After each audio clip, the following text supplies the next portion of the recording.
Okay, so last topic comes up. And Hong Kong protest. You have been in Hong Kong, right? I have. Yeah. Yes. How was it? It was normal when I was there, and Hong Kong is one of the most crowded cities in the world. That's no secret. They have crazy high density of population, but when you see all these people out on the streets, I saw many footages. It was just mind blowing what happened there. You could not see the concrete on the ground.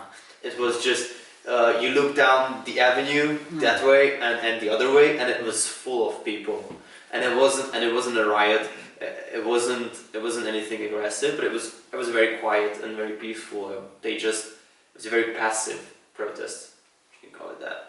My idea about how people coming from collectivist cultures can still rise up and still protest, which is unusual to natures of collectivist cultures. Part of the collectivist culture is that the members of the society are following very strictly the rules laid down by the society earlier, because they are afraid that they would damage their reputation in the society. All these Far Eastern countries are trying to strip down these collectivist culture elements, and they're leaning more towards the individualist culture tendencies, but following rules and keeping your head down and doing what's expected of you by the society is one of the main traits of the collectivist culture. There were some countries to which Hong Kong didn't have an agreement to extradite criminals. Yeah. But the risk is that if they are using it not just for common criminals, but also enemies of the political system. Group. Yeah. So I think that is the fear of people, but the underlying idea is something that I agree with. The murder in 2018, when a person, I'm would be butchering his name, so I'm not going to say it, but he essentially traveled to Taiwan with his pregnant girlfriend, killed her, and then went back home to Hong Kong. And this is exactly what you said, that the Taiwanese court wanted to see him back in Taiwan, but they could not because there was no agreement between the two countries. But the reason why the people went out to the streets is that with China constantly looking for ways to annex Hong Kong and Taiwan to its mainland territories, it's becoming a very scary prospect for people that they might very well become victims of the Chinese legal system. Yeah, it's very interesting that it's one country, but they have two different systems, and I understand that the people living in Hong Kong enjoying much bigger freedom, and any signs of limiting that sovereignty is a danger. I'm very hard to decide this one. Protester side, or also government side also. Just one idea, because it's a proposal for legislation, which is probably a lot of pages, a lot of details. For example,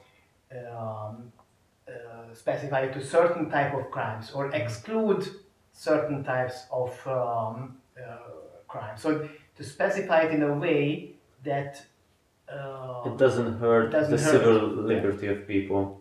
Entire Hong Kong protesters, they are against the law of extradition.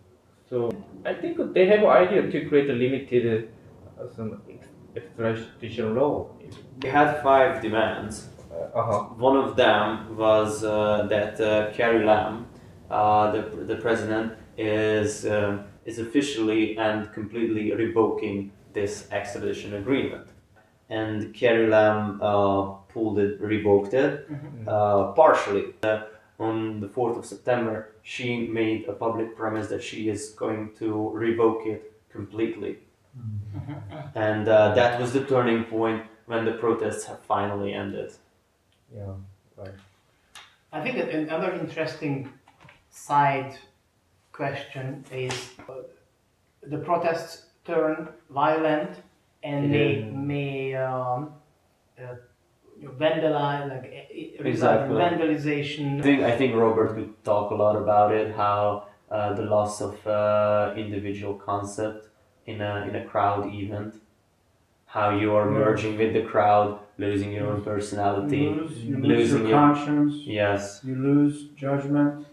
You just feel so powerful. You're connecting with this mass, and it brings out some of the most dangerous aspects of human nature.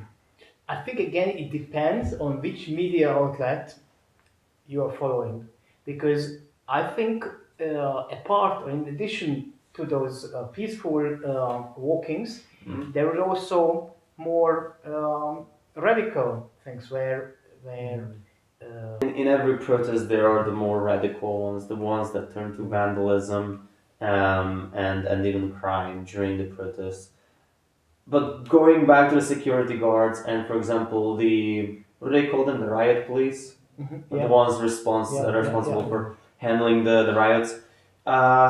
They are the ones put in the more difficult, not the protesters, but the police are the ones put in the more difficult positions because they are sent out to the streets against their families and friends, even out of profession for their monthly paycheck. And I cannot blame either side for taking up the fight or standing out the way either, because they never wanted to hurt each other. It was not part of any of their causes. As you mentioned at the beginning, maybe certain limited extradition law can be applicable. Conclusion, but anyway, let's watch this Hong Kong protest. Still, I think it's going on. Although the Prime Minister of Hong Kong, he withdrew his the law, right? Yes. Here, protesters, they are still demanding something more. The other 4 demands, because 4 Carrie demands. Lam agreed to revoke the extradition agreement soon, but they had 4 other demands that she outright refused to meet.